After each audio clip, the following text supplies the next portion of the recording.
queremos e ambicionamos e almejamos ser bons muçulmanos.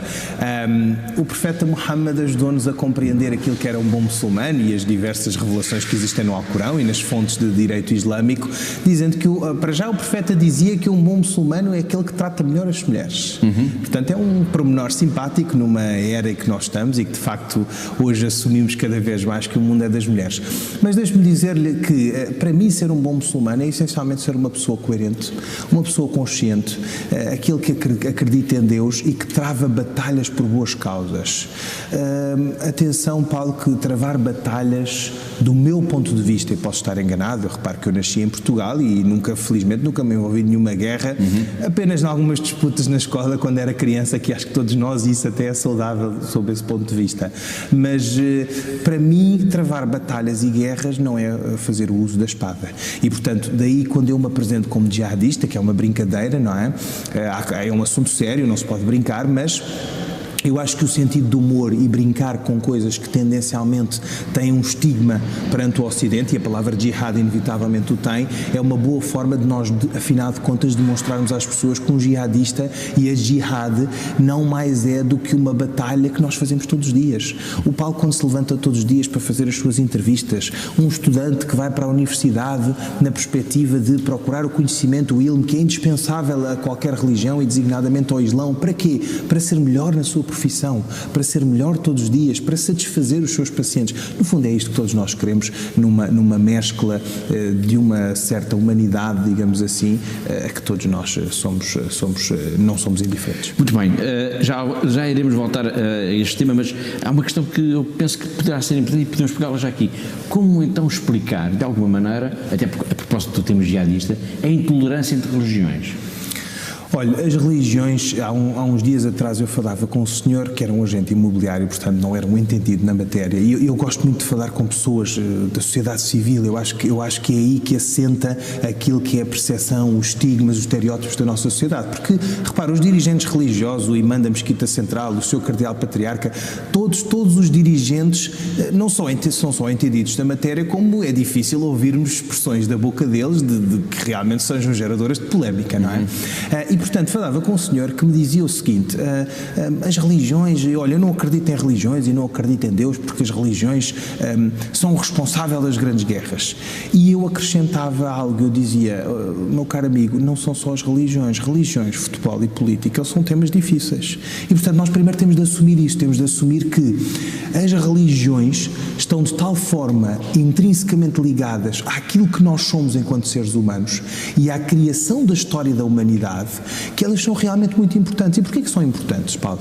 Mais até do que o futebol, enfim, os amantes de futebol que me perdoem, por uma razão, porque nós acreditamos, e hoje pode-se dizer eufemisticamente que não há inferno, mas nós muçulmanos, nós crentes em Deus, especialmente os de matriz abraâmica ou monoteísta, acreditam que quando o mundo terminar, uns vão para o céu e outros vão para o inferno. E, portanto, parecendo que não, isto acaba por ser muito violento, mas extremamente importante para a nossa definição enquanto seres humanos. E então, lá está, como em tudo, há pessoas que acabam por se extremar e acabam por levar as suas convicções demasiado à letra e batalhar por elas de forma a atropelar aquilo que são os interesses e sacrificando os direitos do próximo. E isso sim é inadmissível. Portanto, resumindo e dando uma resposta em concreto à sua pergunta, eu acho que as religiões sempre foram motivo de disputas, de quesílias, e sempre foram motivo de agregação e de criação de um propósito comum. Nós na rádio costumamos dizer que aquilo que nos une é superior àquilo que nos diverge, e portanto eu estou plenamente convicto que nós temos muito mais que nos une, essa compaixão, essa humanidade, essa bondade, esses valores. As religiões devem e servem, do meu ponto de vista, muito mais como propósito de agregação de valores e de interesses do que de dispersão entre os seres. Falar de religião, como é o vosso caso nesse programa notável da Antena 1, é serviço público.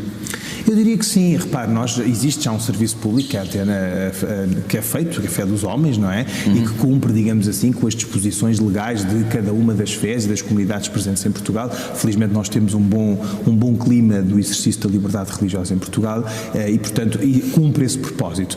O nosso programa é um bocadinho mais do que isso, não só ele cumpre com o ensejo e com a nossa aspiração e de certa forma, inspiração de mostrar aos outros o que é a religião, mas de uma forma pouco pretenciosa.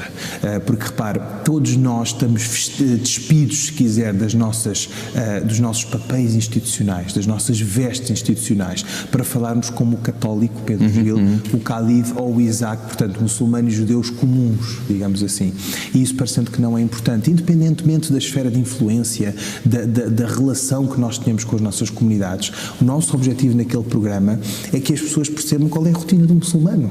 Eu costumo dizer na brincadeira, será que as pessoas perguntam-me como é que o muçulmano passa férias, como se de um bicho raro se tratasse, não é? E eu digo, olha, eu vou à esplanada com o Pedro Gil e com o Isaac, eles podem beber as imperiais e eu como os termossos, não é? Portanto, quer dizer, é isto que as pessoas querem. Eu tenho a percepção de que as pessoas estão cansadas de grandes cátedras. E se quiserem aulas, vão para a universidade, vão para a escola, enfim, podem vir aqui à mesquita também aprender aulas de árabe, ou até de português, porque nós também as damos. Mas eu acho que eu tenho a convicção e a sensação que as pessoas estão cansadas de grandes aulas e querem alguém que lhes fale numa linguagem simplista sobre temas que afinal são complexos. Quem é que acha que, como se fosse, vamos tentar imaginar, estamos aqui a fazer um desenho, um retrato robô, que é a imagem, o tal retrato robô, que os portugueses fazem do muçulmano? Quem é que acha que, para os portugueses, em traço geral... Olha, eu diria de imediato que eu não estou na mente de todos os portugueses, não é? E se assim fosse, enfim, acho que seria muito mau, tanto para os portugueses como para mim, mas porque era uma responsabilidade muito grande. Mas eu acho que os portugueses, para já nós somos um povo extraordinariamente caloroso, como diriam outros, este retângulo à beira-mar plantado, recebe muito bem. E recebe muito bem, e repare que o fenómeno de miscigenação que acontece, por exemplo, na moraria e a forma como nós recebemos imigrantes das nossas ex-colónias é manifestamente diferente daquela que aconteceu, por exemplo, em Londres ou em Paris ou em outros locais, com outros países ou outras potências colonizadoras. E, portanto, Portugal tem uma experiência de integração muito mais feliz. Significa isto que eu não tenho uma visão pessimista, Paulo, porque eu acho que os portugueses olham para os muçulmanos como pessoas pacíficas, pessoas que se querem integrar no seio da sociedade portuguesa, e aqui, fruto do retrato da comunidade em Portugal, olham essencialmente, ou hoje, recentemente, com o fenómeno de imigração em massa do Bangladesh, como o Bengali, não é? Se formos à moraria, vemos que o retrato do muçulmano típico ou comum é um senhor originário do Bangladesh que essencialmente tem uma loja, portanto está ali com uma loja pequena e é um comerciante pequeno na aspiração de melhores condições de vida, ou então olham para pessoas que vêm das ex-colónias, que é o nosso caso, não é? Portanto, que com uma origem indiana, com um background indiano, como se diz em inglês, derivaram da Índia para as ex-colónias e que, portanto, essencialmente centraram-se em Moçambique e depois de Moçambique, sim, arrumaram a ápice da capital do Império, Lisboa. Portanto, essencialmente a imagem que os portugueses têm de muçulmano é de muçulmano vindo das ex-colónias, o que nós... É uma imagem positiva. Mas Portugal é uma exceção, como sabe, digamos, neste contexto europeu, pelo menos, não é? No resto da Europa, podemos dizer ou não, e é a pergunta, que há um sentimento de incompreensão em relação ao muçulmano. Existe, sim, senhor, e eu reparo, eu não tenho receio propriamente, para mim não há temas tabus, não é? Eu acho que é importante que nós falemos sobre eles, sobre as dificuldades e incompreensões que existem de parte a parte, entre as diversas culturas, porque, Paulo, inevitavelmente, e é preciso reconhecê-lo, existe um choque. Este choque e esta tensão que pode haver entre uma matriz judaico-cristã, não é, que existe aqui no Ocidente e na Europa, e essa matriz informou as sociedades ocidentais e designadamente as sociedades dos países do Médio Oriente ou dos países onde o Islão é uma maioria. O que é facto é que Portugal é uma exceção essencialmente por isso, porque esta comunidade, a comunidade islâmica e as comunidades que se foram criando em Portugal são fruto de pessoas que vieram das ex-colónias, portanto lá está, tinham um sentimento de pertença e um vínculo à pátria manifestamente diferente de um puro imigrante. E para já vieram cá, enfim, evidentemente na aspiração de melhores condições de vida, como dizia há pouco, mas enfim, já vieram com o extrato socioeconómico, as habilitações literárias, o posicionamento destas pessoas na sociedade era um bocadinho diferenciado, digamos assim, não é? E portanto, eu diria que o caso feliz de Portugal é uma conjugação de vários fatores, mas essencialmente é uma estrada de dois sentidos. Primeiro, uma comunidade e um país de brandos costumes, não é, que recebe bem. Nós portugueses somos muito acolhedores. Todas as pessoas que eu praticamente conheço, seja árabes, seja pessoas de outros países, quando vêm a Portugal ficam maravilhadas com a nossa capacidade de recepção e, por outro lado, uma comunidade, se me permite agora a modéstia ou vaidade, uma comunidade exemplar que também dá mostras de assimilação e de inculcação desses mesmos valores ocidentais. Estávamos a falar digamos, de uma incompreensão que haverá no resto da Europa, não em Portugal, em relação à comunidade muçulmana. Falando agora mesmo de elementos, digamos assim, mais radicais, não dentro da comunidade muçulmana, também dentro da comunidade muçulmana, mas dentro de outras comunidades. Os ataques religiosos são normalmente imputáveis, os ataques terroristas de matriz religiosa, digamos, são normalmente imputáveis a pessoas, digamos, com uma conotação radical e que normalmente atingem nas zonas onde acontecem comunidades minoritárias. A questão é, porquê? Haverá alguma explicação? Porque as comunidades minoritárias são mais vulneráveis? Será essa a explicação? Olha, antes de mais, há aqui um aspecto importante que podíamos contrapor entre Portugal e os outros. Estatisticamente, há poucos muçulmanos em Portugal. Grosso modo, nós somos cerca de 50 mil e, portanto, representamos 0,5% da população portuguesa. Em segundo lugar, eu há dias dizia que eu acho que só há um caminho a percorrer, Paulo. É um caminho difícil, é um caminho sensível, é um caminho que implica um esforço enorme de parte a parte, que é o caminho da integração. Esta palavra mágica, que muitos de nós acham que é uma miragem no século XXI, é a única forma para nós conseguirmos integrar estas comunidades de imigrantes no Ocidente com algum sucesso. Porque de outra forma, o que é que acontece? Acontece, por exemplo, aquilo que nós verificamos na Baixa de Paris. A Baixa de Paris esteve reservada aos parisienses durante muitos anos, criaram-se verdadeiros guetos na semiperiferia e na periferia de Paris, e esses guetos e essas minorias é que, estando tendencialmente ostracidadas, repare que eu não estou a dizer que a culpa é dos franceses, a culpa é de ambos, a culpa é dessas minorias que não se quiseram integrar e talvez de alguns franceses que também não queriam integrá-los. E, portanto, este esforço duplo que não é feito só tem um resultado desastroso e terrível no âmbito da integração. E depois propõe, de certa forma, ou estimula a criação de pequenos guetos, lá está, na semiperiferia, dificulta a integração deles, por exemplo, nas relações laborais, e depois isto cria um ciclo vicioso inevitavelmente. Porquê? Porque as pessoas não têm trabalho. Como sabemos, o trabalho é promotor da sua autonomia e do bem-estar, não se sentem integrados no seio da sociedade portuguesa, acabam por cobiçar, desculpa a expressão, que é um pecado, não é? Em todas as religiões, aquilo que os outros têm, não é? E depois, evidentemente, que não se sentem ligados, neste caso, a França, mas a outros países, e eventualmente isso começa a criar uma certa revolta e começa a criar sentimentos negativos em relação aos países onde estão inseridos. E pode estar aí na base depois o fermento, digamos, da chamada radicalização. Inevitavelmente. Atenção que há aqui um outro aspecto que me parece importante, e é preciso não esquecê-lo, não é? E falar dele com verdade e com a real dimensão do problema. Depois também há imãs e há líderes religiosos que, de forma pouco responsável, têm um discurso muitas vezes demasiado literalista ou demasiado incendiário, se quiser, que muitas vezes também acabam por voluntária ou involuntariamente promover esse tipo de radicalismos. Não é? Isso é criminoso, esse tipo de discurso? Indiscutivelmente. Eu tenho dito várias vezes, reparem, aqui em Portugal, felizmente, nós não temos casos, é nulo ou inexistente, mas se no futuro, eventualmente, isso se proporcionar, eu espero que nunca venha a acontecer, que me digam que eu sou o primeiro a denunciar. Eu serei o primeiro a denunciar a algum imã, a algum líder religioso, a alguém que eu ouça com um discurso que não é compatível com a realidade islâmica. E quando diz denunciar, é denunciar a quem? Olha, é uma boa pergunta, Paulo, porque denunciar, vamos lá ver, nós, todas as sociedades têm mecanismos, designadamente os serviços de informação, enfim, a polícia, de um modo mais local ou territorial, não é? Todas as sociedades, todas as democracias do Ocidente têm instrumentos para que estejam vigilantes, não é, a este tipo de realidades. O que eu acho que ainda não existe aqui no Ocidente e também é desejável é a criação de um grupo, digamos assim, para estudar este tipo de fenómenos e para que consiga, de certa forma, fazer uma leitura ou um diagnóstico mais real, mais apurado, mais filtrado daquilo que são os grupos religiosos que têm uma tendência. Exatamente. Na realidade, o que nós temos vindo a fazer é sempre uma intervenção reparadora.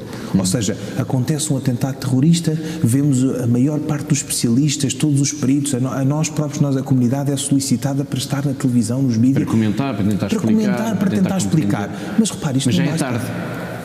Porque o atentado já ocorreu, aquela pessoa já se radicalizou, aquela pessoa já estava com a convicção errónea de que ia ganhar o céu com aquele atentado. Exatamente. E é aí que os imãs entram, e é aí que os dirigentes da comunidade, que nós felizmente temos um ascendente psicológico sobre os nossos membros, dizer, meu caro amigo, aquilo que você quer fazer, esta tendência que está a seguir, isto não é muçulmano, isto não é islâmico, você está a caminhar para uma deriva que não é islâmica, porque Deus não nos ensinou isso.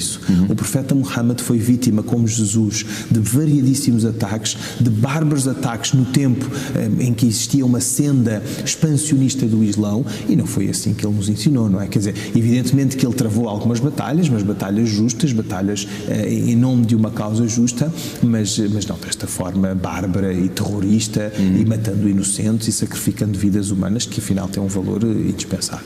Em Portugal não há, em sua opinião, o risco de haver comunidades, núcleos, digamos assim, mais radicalizados, pelo menos em potência enquanto tal? Eu acho que não, sabe porquê, Paulo? Não é uma perspectiva otimista, atenção, nós temos que estar vigilantes e essa é a minha posição, e realistas, e o Sheikh Munir, por exemplo, que é o nosso imã aqui da Mesquita Central, faz um trabalho magnífico nisso.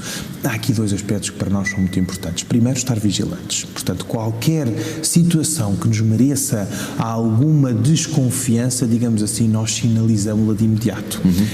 Duplamente, não só no plano das relações internas, e a comunidade fica mais atenta a estes membros, tentando trazê-los àquilo que é a nossa visão e a nossa orientação e a nossa realidade islâmica presente em Portugal, e por outro lado também, eventualmente, às entidades competentes que fazem esse trabalho. Por outro lado, há aqui um aspecto que é importante, que é o sermão, por exemplo, das sextas-feiras, todas as palestras que os imãs e que os sheikhs estão cá em Portugal estão minimamente em harmonia com aquilo que é a comunidade islâmica e na mesquita onde o meu amigo está.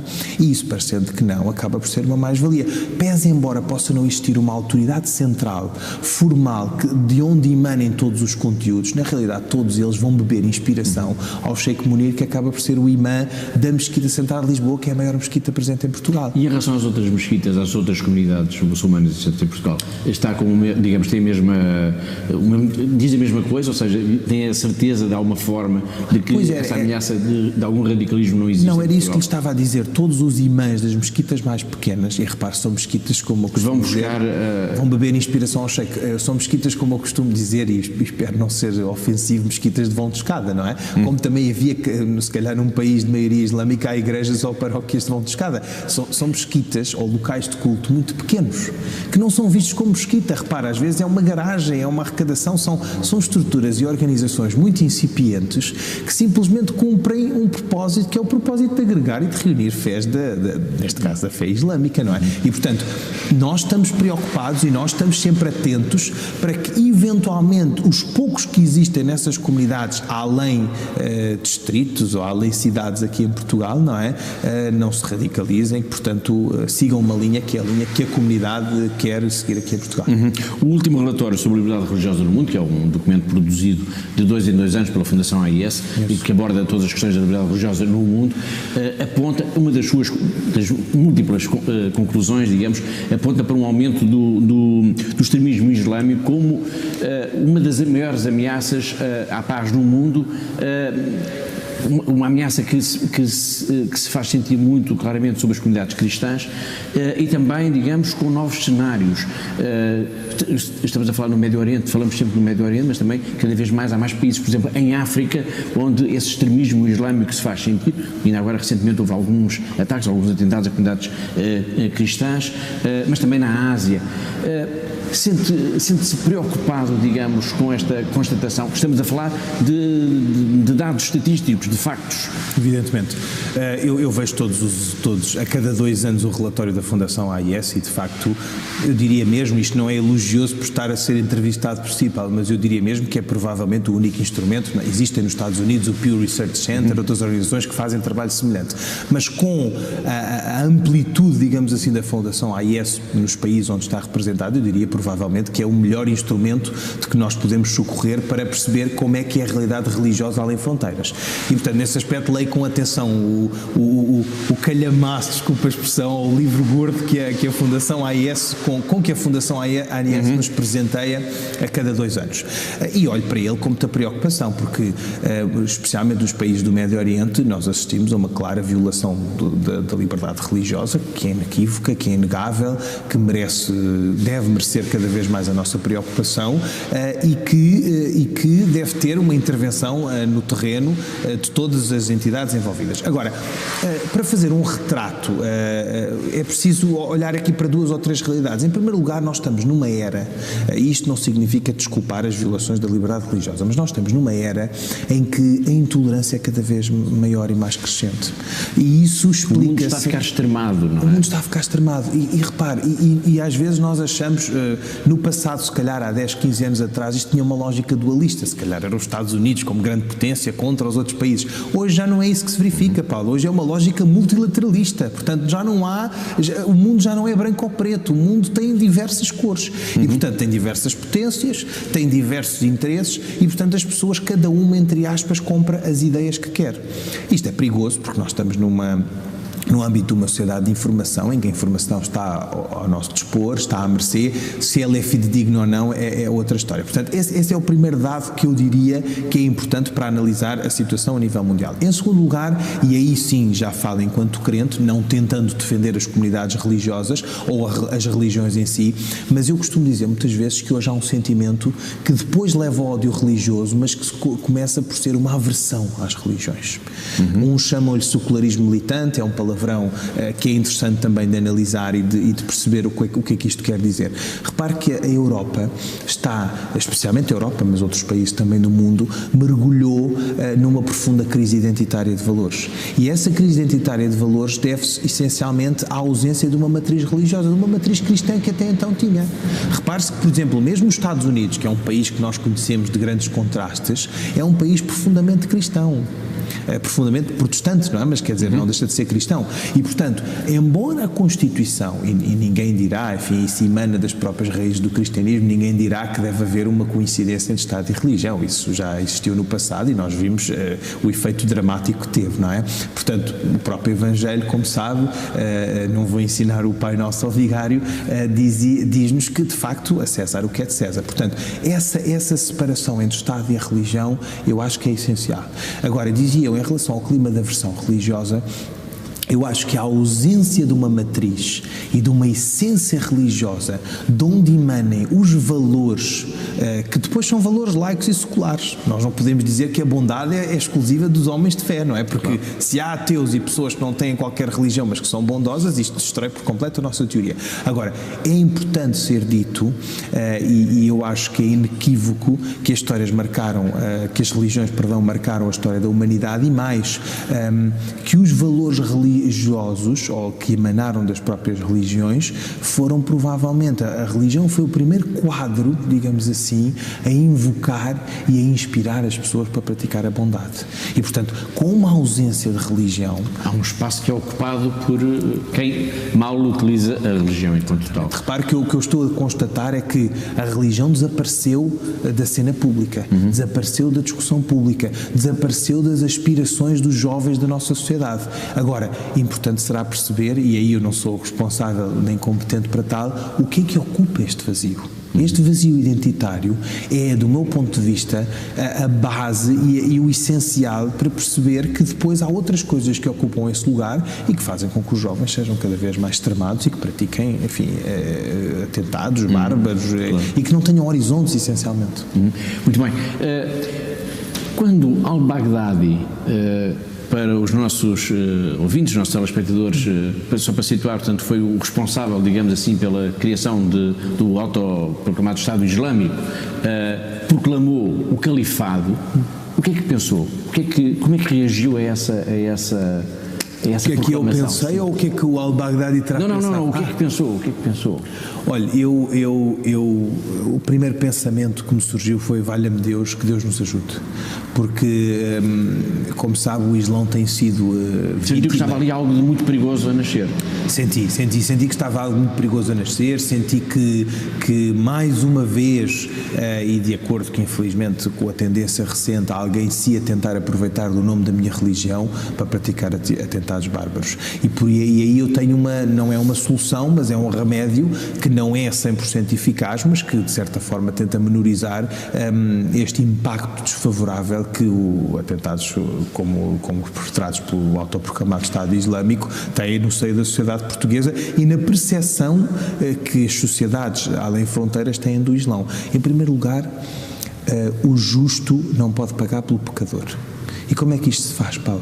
Só tendo as comunidades pacíficas como a nossa um papel muito importante a desempenhar na denúncia destes casos e em apontar o dedo.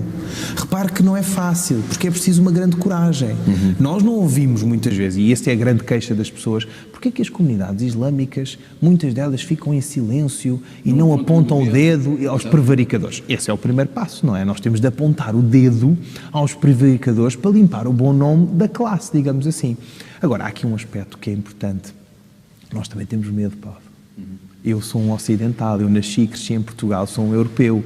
Eu tenho muito mais em comum com um francês, que infelizmente foi vítima de um ataque terrorista, de alguém que diz ser muçulmano e que o pratica em nome da minha religião, mas desculpa a expressão, eu não sou ninguém para apontar o dedo, mas de muçulmano terá pouco, porque na realidade não é isso que a minha religião ensina e não é assim que eu vejo a minha religião, mas eu dizia, eu tenho mais em comum com um francês provavelmente do que com pessoas que estão noutras zonas do globo e noutras geografias e que se dizem apenas meus irmãos de fé. Quando o Khalid Jamal diz que tem medo também, por exemplo, de poder sofrer, somente até uma represália, digamos assim. Precisamente, não só represálias como, repare, eu viajo bastante, não é? Nós hoje já não conhecemos fronteiras, portanto eu estou aqui hoje, mas... vulnerável se hoje tomar uma posição pública noutro sítio. Claro, eu vou a Paris muitas vezes, eu vou a Londres, eu viajo além fronteiras. Repare, eu também tenho receio de estar numa qualquer baixa desses países, por isso é que o terrorismo é um problema global e que nós muçulmanos temos um papel muito importante a desempenhar nisso, porque os muçulmanos ditos moderados, não é? O Islão quase que nos vincula